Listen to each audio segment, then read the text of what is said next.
You are listening to Release Your Resistance with Bex Beltran, episode 85.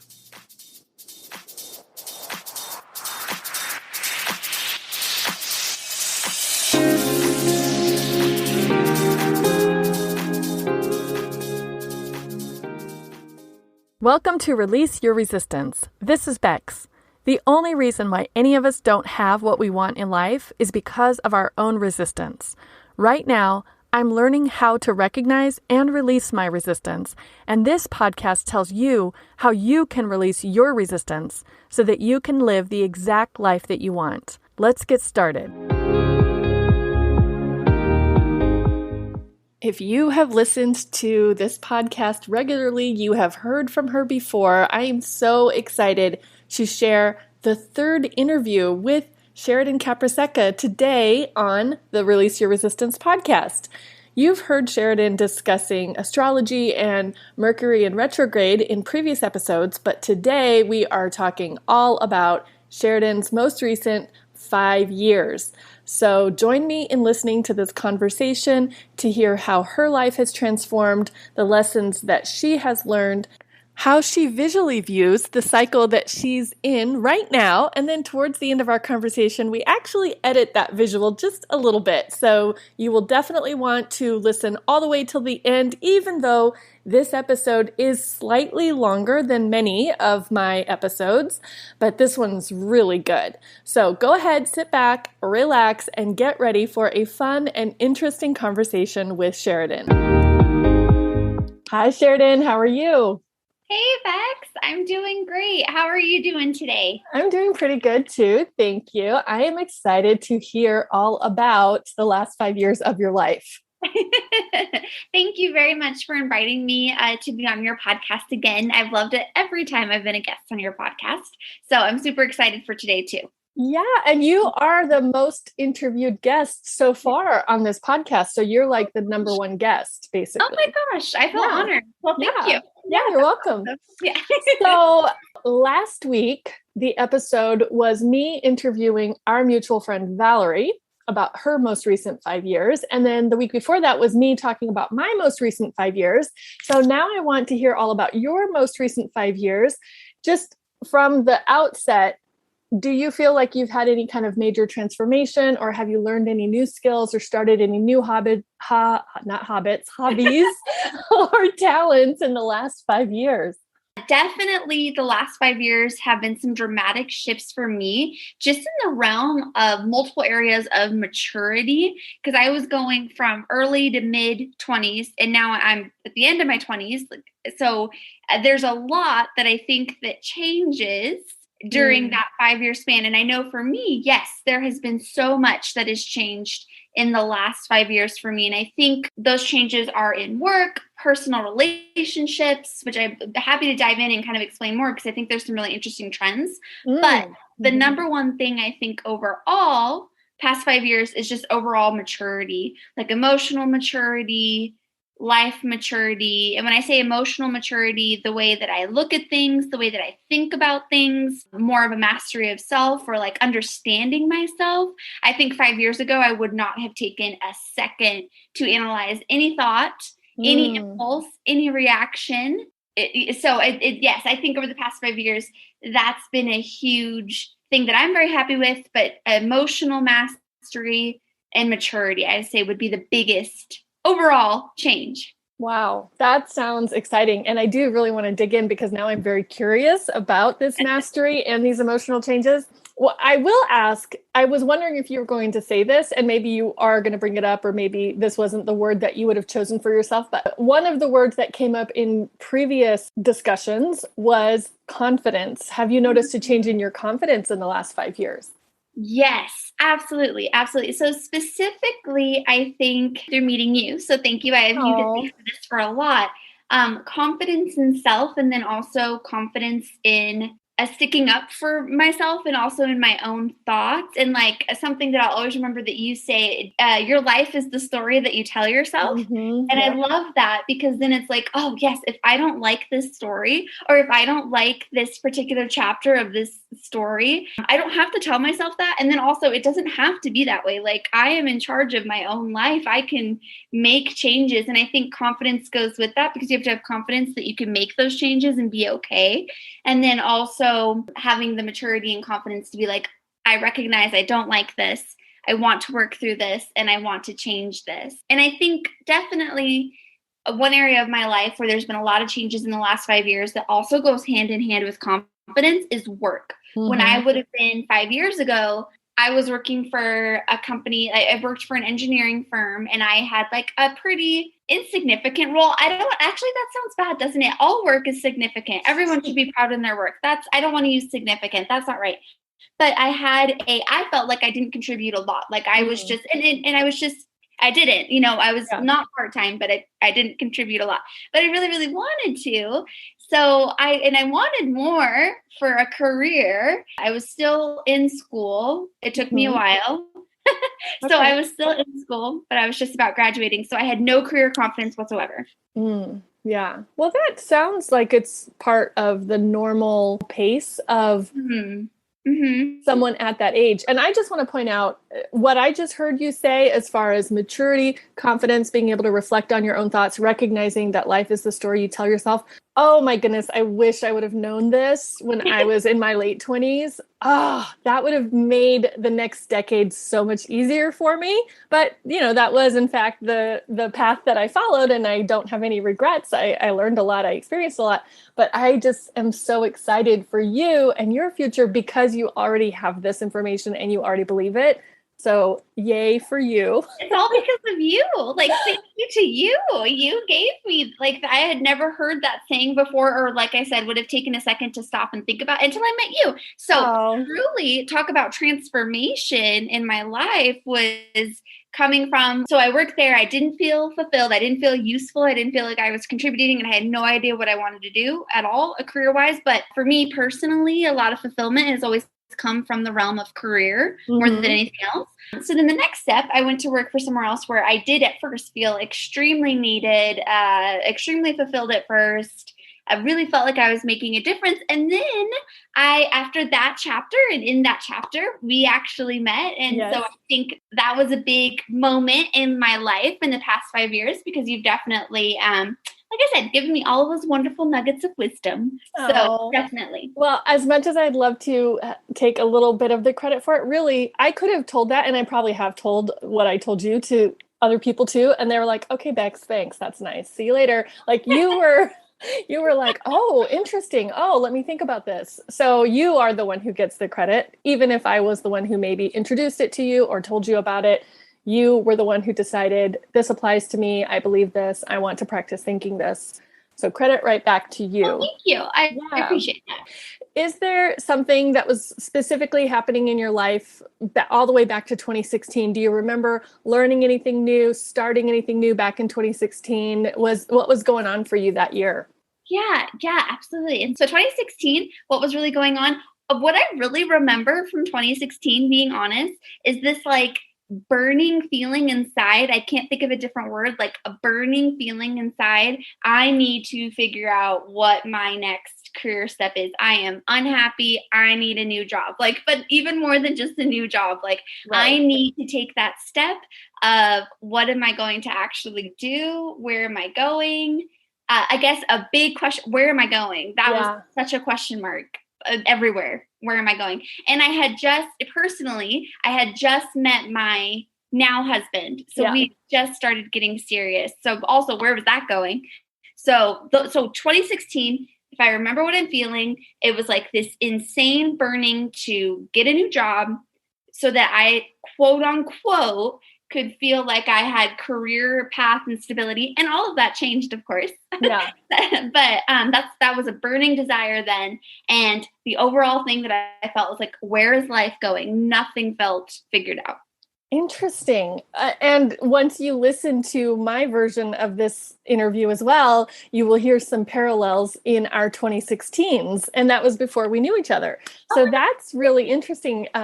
I wouldn't have called mine a burning thing, but I love that you are really identifying like how strong that emotion was for you. So now I'm wondering, like, oh my God, I've got the popcorn. I'm sitting here like, what did she do? What happened next? Like, you had this burning desire. You knew you wanted to make a change. How did you stop the burning? Yeah. So I definitely, and also something about me, which which also ties back into confidence. I had this burning desire to change, and literally every day, like I'd be sitting and watching TV, and I'd be like, "Oh my gosh, I gotta find a new job. Like I need to figure out what I'm doing." Like I could not relax without that thought. Mm-hmm. So even though I had that all the time, I was so scared to leave my Yeah. other job. So because that's a common theme for me, being afraid of the change a little bit. So I was so scared, but then I was like, you know what? I have this thought, I have this feeling all the time. I actually have to make a change and take responsibility that I'm going to make this change. Like I can't be scared anymore. So then I started looking for a new job. And even though I guess I was looking for something that I was like, oh yeah, this is going to be my career path. Because again, the overall feeling was, what am I going to do? I just found something that seemed really interesting. And I interviewed, and the interview went really well. I was super interesting. And I actually was extremely passionate about that job, and that I did feel really fulfilled, and that did for a long time quiet that burning feeling, because I actually did feel like, oh, I took this step up.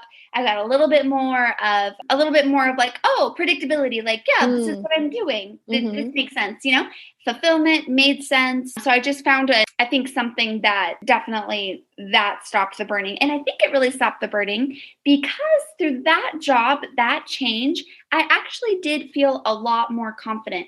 I definitely went through my previous role feeling like I didn't contribute much and I couldn't do much. I didn't have any skills. When I stepped into this new role, the doors opened wide open, where I started to genuinely believe I could accomplish any goal, even if it was like an insane goal thrown out there. In that change, I did 100% feel confident in that realm, in that world, that I could do anything. Yeah. And that is the way that I met you. When I met you, I definitely picked up on the feeling of, oh, goal, we're going to meet it. Oh, task, we're going to do it. Oh, new thing no one's ever done before, we can probably do it. That was kind of the vibe that I got from you. So that transformation definitely happened between time that you left that first experience that you were talking about and just within a few years. Yeah, absolutely. Yeah. Absolutely. And it's so, that was a very positive change in the past 5 years that I was very happy with.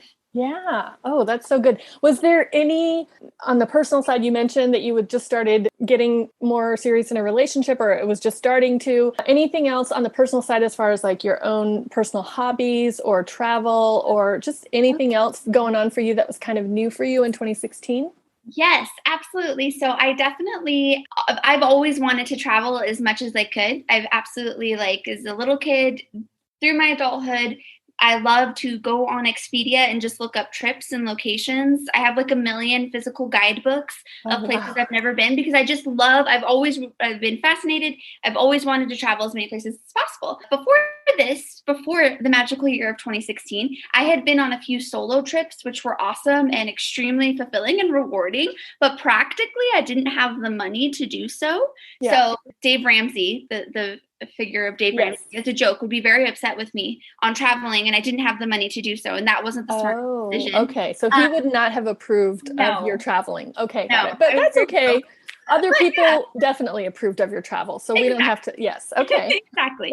And it was very fulfilling. It was so fun. It was so cool. But then 2016 hit, and I really remember a distinct shift in 2016. I don't know how else better to say this, but this burning desire of I have to grow up. And I don't know a better way to say it, but I felt like I need to grow up now.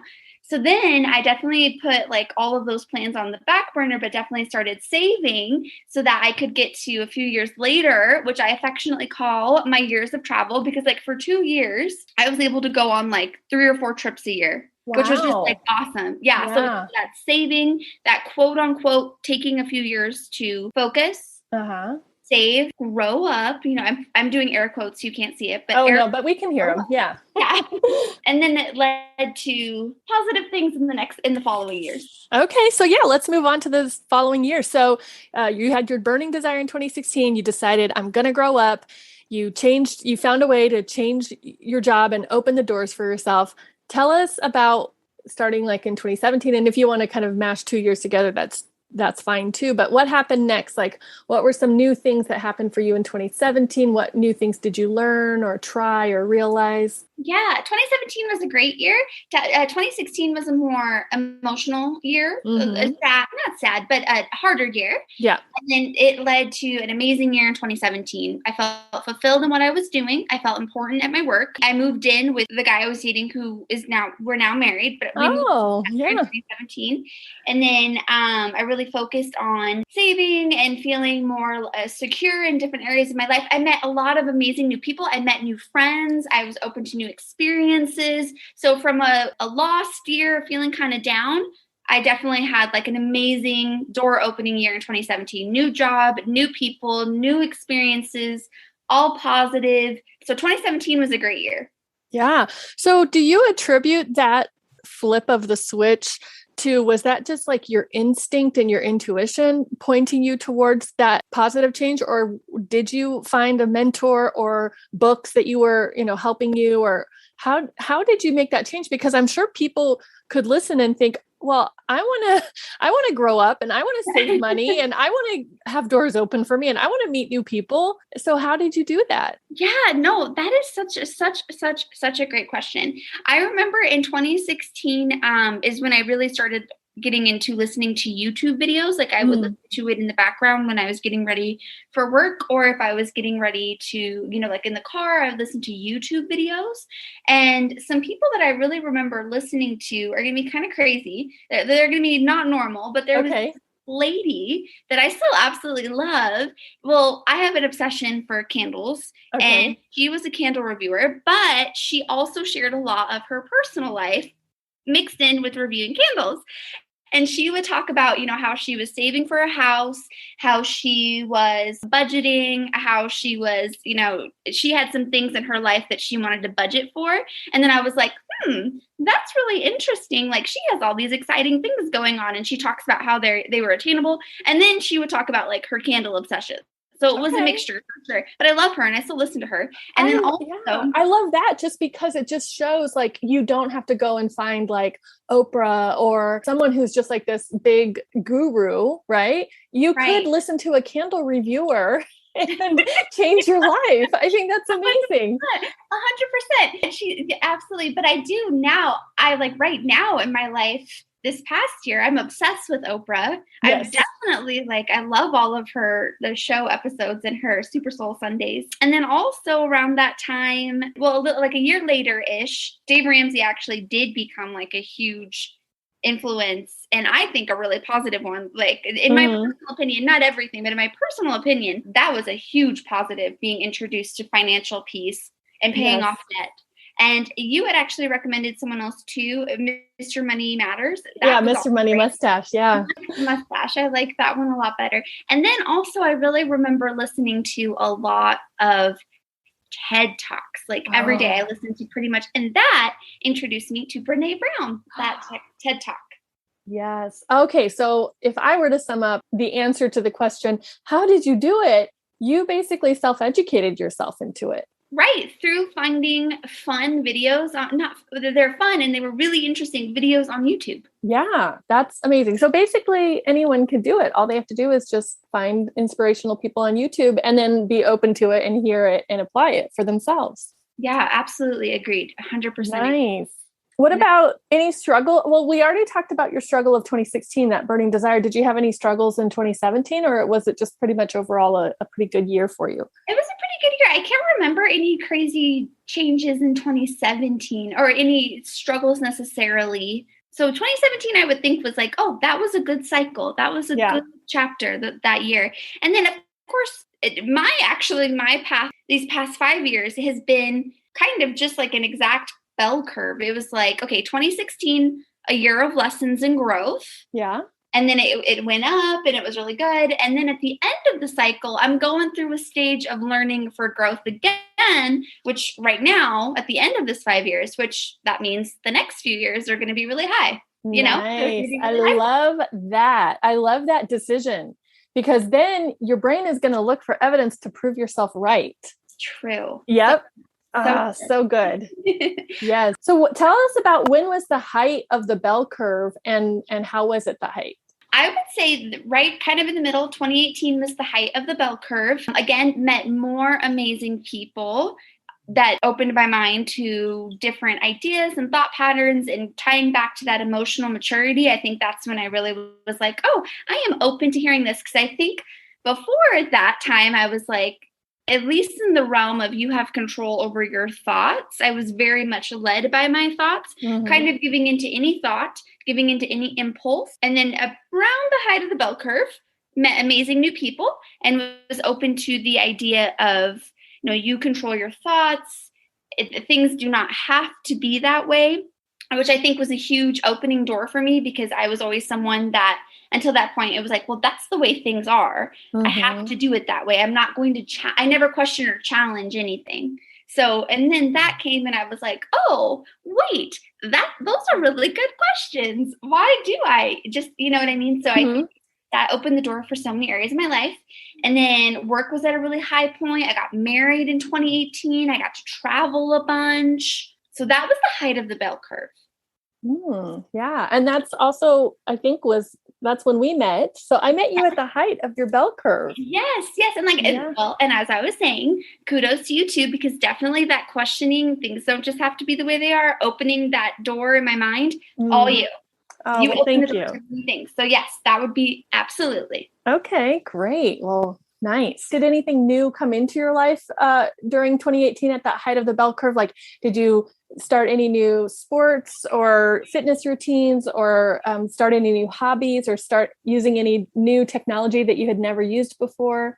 Yeah, absolutely. I remember really, really getting into exercise that year and finding that I love cycle, like indoor cycle. Funny enough, I can't actually ride a bike. I don't know how to ride a bike in the real world, but indoor cycling, good stress relief. Is cardio. It felt great, mental clarity, and I really, really got into that year. So I really, again, found a lot of joy out of feeling physically healthy, which I think also leads towards confidence and mental health. Yeah.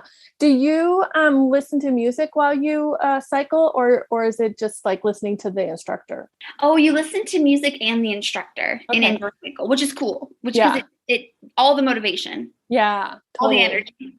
Do you have specific songs that you really, really like to hear while you're cycling? Yes. And I actually, there's a point I want to bring up, because something I find so fascinating about you is a song for the years of your life. Like have I love that. I think that's so cool. And I think you've done an episode about that on your podcast. So I love that. Yes. I remember at that time, Ariana Grande's was super popular, and she was great to cycle to. Her Problem song, I think is the title, Problem. Okay. Yep. Or No Tears Left to Cry. It's so good.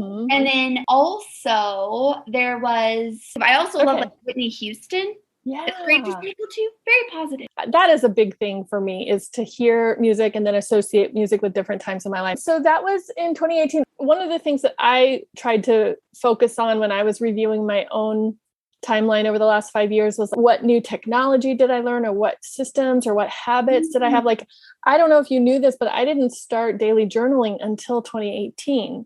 And now it's such an important life skill for me that I would never give up, but it's relatively new. So do you have anything like that for yourself? Oh, I love that. That is so, I did not know that. That's great. In 2019, or maybe late 2018, I started to listen to actual podcasts, listen to YouTube videos, but then actual podcasts. And I think that taking that free time to actually listen to podcasts versus just music or different things in the background, again, really contributed to being more confident in emotional mastery and expanding my mind for sure. Yeah. So a new habit I would have picked up is every day getting ready, I would listen to a podcast And then in my car, I would listen to podcasts. Journaling, I didn't start doing that until this past year. So that's been really exciting for me too, but that was this past year.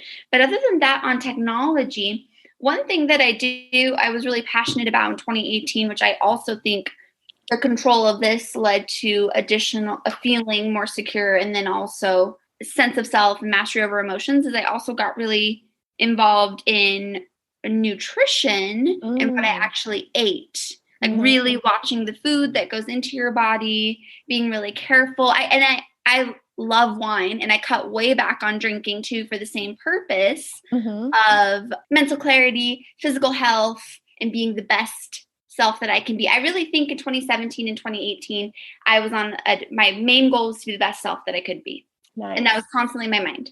Oh, well, that's good. That's like a really good little sentence or statement to pick out for anyone who's listening and wondering, if I hear these people who have improved their lives or who got what they wanted in their lives, how could I do that? And it sounds like you just intentionally chose what you wanted to think and then reminded yourself of it. Yeah. Without consciously knowing I was doing that. Yes. Yeah. So it was intuitive. That's good. That's good to know too. What happened next? So coming up to like 2019, 2020, what was going on for you in those years? Yes. So this is probably like in those, so many amazing lessons were learned. I think those years, I'm coming down from the figurative bell curve just a little bit, not quite, but it's starting to no longer peak a little bit. The only reason is because there was lots of lessons to still learn. And when I genuinely believe when you go through chapters of learning lessons, you're going to come out the other side a lot better, but you don't really enjoy the lesson in the middle until you're like, oh, that's why that happened. There were definitely some shifts in my workplace. And again, as a person, for me, fulfillment, which is something else that I'm working on, because I don't necessarily think that this is healthy. But for me, fulfillment, the majority of feeling good in myself and in life is through work fulfillment. More so than anything else, I find the most fulfillment out of work and feeling like I'm useful, important, and needed, and I'm doing good work. So that started to definitely shift for multiple reasons, which wasn't bad. Again, I was learning lessons, but through that lesson, I learned the word I would not say, which is no, or starting to put some boundaries in place where before, again, fulfillment is coming from work. So I would have done anything and not say no to feel needed and fulfilled. So this, I was starting to see, no, that is not healthy. I need to learn this lesson, and I need to start putting some boundaries into place, which was extremely difficult to do. I didn't do it very often, and it's still something that I struggle with, and I'm learning to be good at saying no and put boundaries. But I would definitely say through some hard lessons next at work, that's probably the lesson I learned. Say no more often and put in boundaries. Wow. That is so helpful that you are willing to say it out loud and share like the authentic version of it, because it would be so easy to be like, oh, I just had some tough times, and not like get specific and really share that the reason that you were struggling and learning was because of the discomfort around saying no. And I think a lot of people have that discomfort and they don't believe that they can say no. Did it feel like when you, like the times that maybe that you didn't feel comfortable or confident enough to say no, or you knew you could say no, but then you decided not to, maybe at the last minute, was it like a fear, or what was there, like a threat in your mind about, or what was it, I guess is my question. Yeah. No, that's such a good question, because 100% yes. Thinking of saying, specifically in that chapter, thinking of saying no, I had all these fears that bad things were going to happen as the result of me saying no. Something else I'm actually seeing from this talk is, again, that lack of quote unquote security. Again, I'm doing air think security. I felt if I said no, I'm going to lose security. They're not, and of course, the worst thing, they're not going to like me anymore. So, that fear of being willing to not say yes to myself, but say yes to other things to make other people happy. I was afraid of what would happen if I didn't make other people happy. Like if I didn't do. So yes, I definitely think the inability to say no 100% comes from a fear. Yeah. And it's learning to overcome that. Well, it's interesting that you brought up the phrase making other people happy, because I know you have done so much work for yourself and on yourself, and you do think so much about how you show up and why you do what you do. So now, today, in the present, If I ask you the question, can you make other people happy? What do you say? You can't, I want to. I want to. We would all love to. What a lovely life, just making other people happy. That would be amazing. 100%. No, but yeah, only they can make themselves happy, and they're going to interpret things how they interpret things. I have no control. But still, even today, working on it, I know we need to work. And I think a lot of people need to work on it, but I'll still get little twinges of like, oh my gosh, but then I have to remind myself, I actually can't control their emotions. All I can do is try to be upfront and honest and put yourself first. So, and another thing along those lines that I absolutely love in this year, the end of this 5 years, falling in love with Oprah. Yes. She has a quote of, you have to be full of yourself, like in the sense that you have a full cup, because you cannot give to others if you do not have a full cup. Yes, true. I love that. Yes. Oh, that is such a good reminder too. One of the phrases that I've been saying a lot this year, or talking about and thinking about, is being a whole person. In other words, feeling that I'm whole as opposed to feeling that I'm somehow less than or diminished or not whole, And so that's really interesting to also compare it against the idea of being full in order to pour into someone else, in order to give to someone else, you have to be fulfilled yourself. Oh, true. Yeah. True. I love that. And I love that it sounds so nice, and it feels so nice when you say, I want to be a full person. Like, you know what I mean? Yes, I think that's what a lot of people, 100%. That's great. Well, what I want everyone to know is you already are a whole person. You don't need to do anything to fill up or to make yourself more worthy or to make yourself better. I mean, if you want to be better at a skill or a talent, do it because it's fun, but not because you need to, right? Not because you need to get up to a certain level, because if not, you're down below. You're already up there. You're already 100%. Right. 100%. Nope. And that is something that people 100% need to remember. But it's so hard to remember, but I love that. And yes, I need to remember that. Okay. I am already full. Yes. I'm already a full person. Yes. I love that. So cool. Okay. So where did we get now? So we were talking about 2019, I think. Should we just go straight into 2020? Or do you want to talk about, I don't know if there was anything to mention in the personal life about changes in the relationship, or continuing or stopping travel, or other personal things? Yeah. Again, I think also that fulfillment coming from work realm really needed to work on that, because at that point I did just commit to like a huge commitment, like being married in my personal life, like a huge commitment. And I think even when at that point, the lesson to learn, again, setting those healthy boundaries, is I would sacrifice that huge commitment I had made very recently, like I was just married, to fulfill other people's happiness. But why? But I didn't even do that for the person I had said, oh, I'm going to be the best partner I can be. So that was a learning lesson. So not bad. I would never say bad, but in 2019, that was a personal lesson to learn how to be a good partner in a relationship. Nice. For sure. Yeah. Do you feel like you are a good partner now? Do you feel like you kind of learned that lesson and now you're applying what you learned? I think now, yes. That's good. Yeah. I definitely, and again, way more, I definitely think that that's something that can't be on autopilot. But so now I'm very conscientious of how I am, how my actions affect that relationship, all of that. I'm way more conscientious, because I really think it's dangerous to put that on autopilot, which is a little bit of what I was doing. Yeah. And that seems like a very human thing to do. I'm sure we all, if we look back over at periods of our lives, maybe some of us are in there right now in autopilot, I think it's just normal, especially if we get caught up with work or other things. So I think it's great that you recognized it and consciously decided, okay, I'm going to be in the driver's seat. I'm not going to be on autopilot. Yes. And then that led us to 2020. Yes. How was your 2020? Any surprises for you in 2020? Yeah. I mean, I know everyone was surprised about a lot of things in 2020, but actually 2020 again was a tower year, that has led to some really great things. Like the tower came down and it led to some great things. I got a new career position, which has been rewarding, and I'm coming to that position with the boundaries and the ability to say no. So I'm much happier, which is great. And then also a goal that I had always had to own rental properties was realized in 2020. Congratulations. So, and how are you liking being a rental property investor? I'm going to knock on wood, but so far so good. Yeah.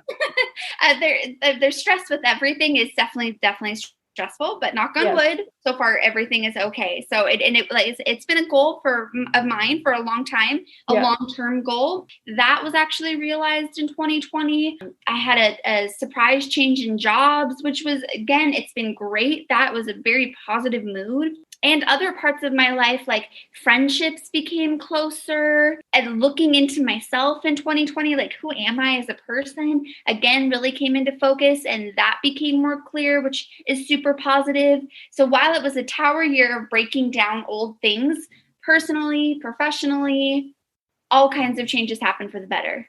Yeah, it sounds like it. Well, that is just super exciting. And again, I'm just imagining someone listening to this episode going, but how did she do that? How did she become a real estate investor? So if you had to sum it up in like 3 steps or 3 hints or tips or something, what would you tell someone? What should they do if they wanted to reach that kind of a goal for themselves? Savings for sure, budgeting for sure, but then also leveraging what's already in your life that you've already accomplished for yourself to see if it will help you take it to that next goal that you want to go to. I think overall that fits with a lot of goals, but specifically for this goal, I'll just share my experience. And other people have different ways of achieving this goal 100%. But I do not have in savings the amount to purchase a property like cash at all. So what we did is we had already owned a home and we refinanced because at that time, our goal was to pay that down as quickly as possible. So we were paying extra that we could on our mortgage every month to pay that down. And that was trying to get rid of debt. We paid off our credit cards. We wanted to get rid of as much debt as possible. So we were trying to pay down our mortgage. Well, that led to a growth in equity, which we were able to refinance and take that equity to purchase a second property. Now, so many other people have amazing ways of going about this goal. I'm not saying my way is good. I'm just saying that's what I did. And that's what worked for you. And that's amazing to hear, because even a key thing that you just said too, that I think some people aren't even aware of or don't even think about, is the idea of making the decision to pay down the mortgage, just to have it paid off, not even thinking, oh, and then I'm going to turn around and use that equity for anything, but just the idea, the security, the ability, the power of deciding consciously and intentionally, I'm going to take this extra money that we have because we're not spending it on things that are not as important to us. And we're going to put it all towards this so that we don't have such a big mortgage, or so that we do have more equity. I just think that's such a unique way of looking at it. Well, thank you. Yeah. And I thank you. And I definitely think that idea came from podcasts and other people. Before that time, I wouldn't have ever been like, oh, this is something I want to do. But seeking material like that, that's definitely where that came from. Yeah, so I love that you mentioned that. Who knows, maybe 10 years from now, we'll meet someone and they'll be like, I listened to your interview back in August and you guys were talking about how to build equity and we did it. And now we have this. So maybe we're planting a seed for someone, just like we both got, right? We both heard advice from other people and decided to follow the advice. And it'll be so fun. I also want to say, really small caveat. My dog is snoring a bunch. So I hope you're not hearing her. Okay. Or move the microphone really close to her so that we can get a little dog snore action on this episode. I just wanted to say that, like, I hope, but she is loving the conversation as well. Okay. Well, that is adorable. I love the idea that we're like putting a little doggy to dream about transformations. Right. So what do you think is going to happen for you? Let's go forward and look at the 2026 Sheridan. Oh, yes. Who will you be? What will you be doing? What will you have learned or created or accomplished in the meantime? I want to like myself as much as I possibly can. I think something that is very common is people, even if they accomplish things, Even if they're like, oh, I had a goal and I hit it, there's always that like, but I didn't hit this goal, or but this person has this and I don't have it, or all of this comparison. And I think in 2026, the lesson that I want to learn is to be happy with myself and understand that everything is coming to me in the timing that it's coming. Yes. Like I don't always be such in a stress to rush, right. or feel behind, because that is a feeling I often feel behind. So in 2026, I want to feel that I really, genuinely at peace with myself, and feel this, not so much of this competition or quote unquote behind, but understand that things are all happening in their timing that they're supposed to. Yeah, totally. And if you start believing that right now and looking for evidence of that right now, in the next 5 years, that'll just be like your regular everyday belief. True. Yeah. So true. Daily affirmations of that 100%. That's good. Yeah. I should start doing that. Ooh, I'm excited for that. Yeah. Yes. Do you have any like new skills or talents or anything that you think you'll have improved on or mastered, or been all the way through the bell curve and be done with and retired by then? This new skill that I've picked up is journaling. This past year, as we talked about, I love that. Specifically, gratitude journal. Every day I wake up now, and it's a part of getting ready. I write down 5 things that I'm thankful for or grateful for in that specific day. And I don't allow it to be things like, I'm grateful I have a house. Right. Because every day you can be great. And that's something to be grateful for. But I don't do generic things. I try to be extremely specific. And then I'll catch myself like looking for things to write the next day throughout the day, which is great. And then it makes just everything feel better and you feel more fulfilled. And it also, I think, has really helped me when there's a dip or something bad that's going on, or a little bit of like, that's not what I wanted to happen. It's like, well, that happened. I'm not happy with it, but I am grateful that this happened, or I am grateful of this lesson to be learned, or trying to find gratitude. So that's definitely a skill I want to continue to develop in the next 5 years. And that is scientifically proven too. But, it's not just someone creating journals telling you, hey, gratitude's good for you. Buy this journal and use it. But it is scientifically proven that, and you're describing the scientific effects of it on your brain. You're changing the chemistry of your brain, and you're changing your neural pathways to be on the lookout and find evidence of things to be grateful for. Which it is not, again, it's not easy, and it takes, because you still, like, the immediate human response is like, oh crap, I'm upset that happened. But yes, 100%, it does help overall with your mental state, 100%. That is exciting. Good work on that. I like that. What else? Any other skills or talents or art or technology or anything else? I know, these are such great questions. I've recently taken up, like, as a hobby, making mosaics, but they're terrible, and it's very entry level. So I get like glass. You can order glass online on the internet, and then you smash it with a hammer, and then you literally can buy concrete mix from Home Depot, and you glue it, and then you put it. And I've actually it's been very, as a semi-anxious person, like a pretty anxious person, this really helps calm mental thoughts, to have an outlet of something to do. So what's your favorite part, arranging the glass or cracking the glass with a hammer? I really like cracking the glass with the hammer. And then I do like arranging, but I like that, yes. And I actually really like, it's very satisfying to put the concrete on it. I don't know why. Okay, so I'll do a little sidestep. I wasn't going to talk too much about myself, but okay, so backstory, I have rental properties also. We have a vacancy. We're, again, remodeling a bathroom. It seems to be like our constant thing for the last couple of years. Every year we're redoing a bathroom. So yesterday we were in the rental property, or it might have been the day before, and we're changing out the countertop. And I'm saying we as if I'm helping. It's all my husband. It's not really me, but I was there. I was witness.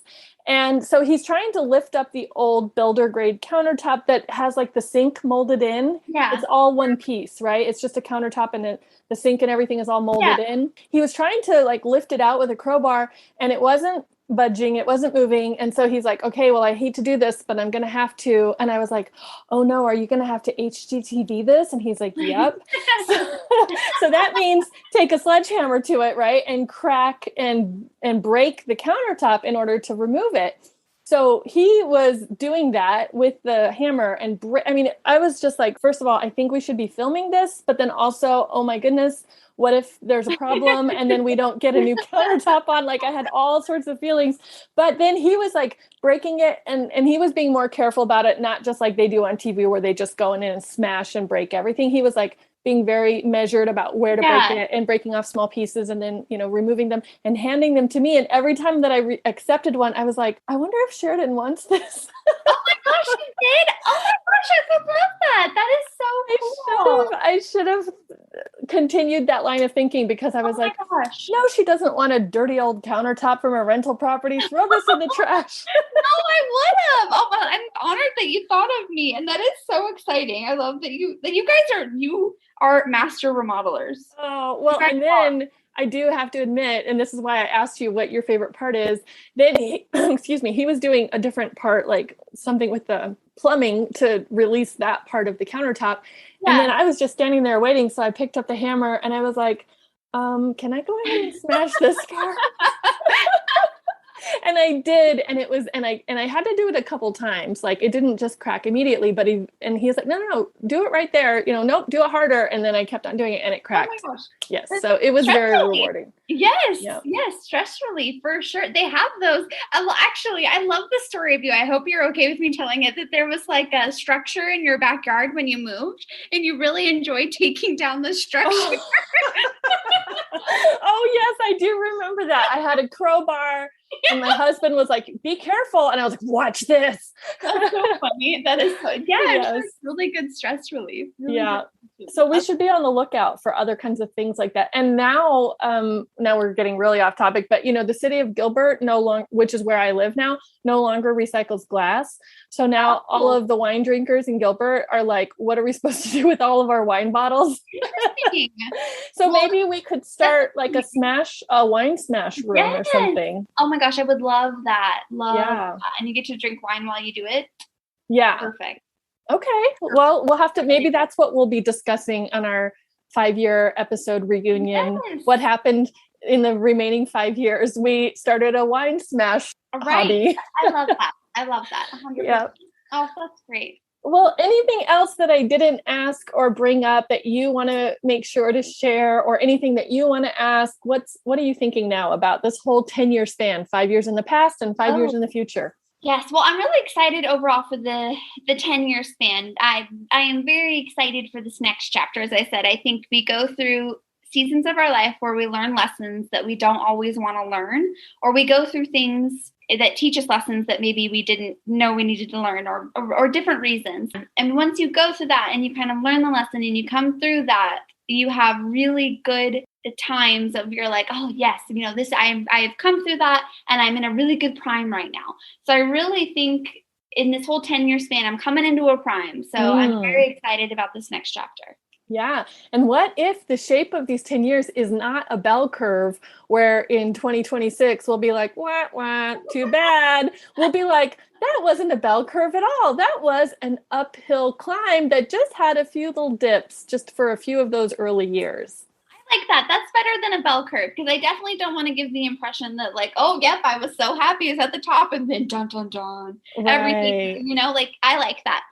Or stairs, like, how you go up and then you go over, up. Okay. And then you go over. That's a good way to look at it too. Just stepping up and what's it called? Like rise and slope or something like that. Yes. Okay. So I would say that stairs. So we're staring into the next 5 years. I love it. And I love that it's like staring, because that's also the word for like looking intently, right? So exactly.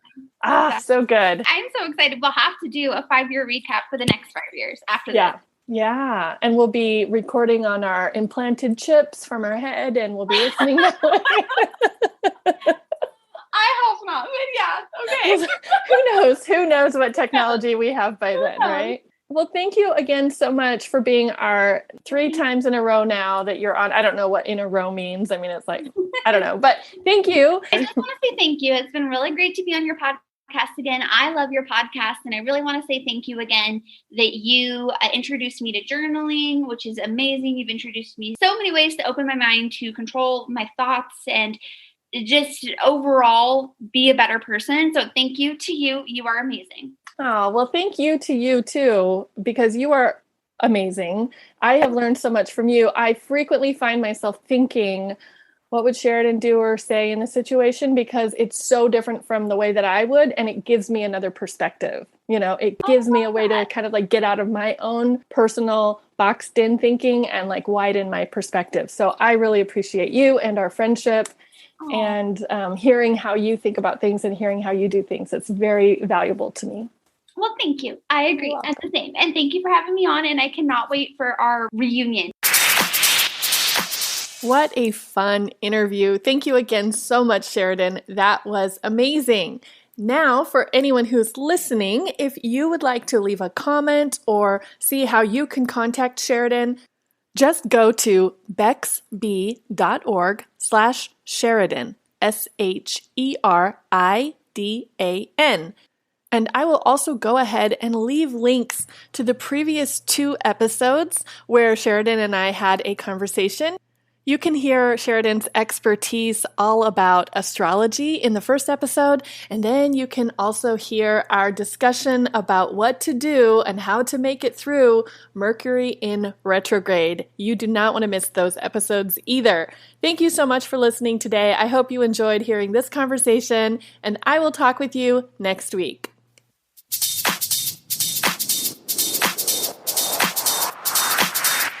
This has been Release Your Resistance. Thank you for listening. If you like this podcast, make sure you're subscribed and leave a review on Apple Podcasts.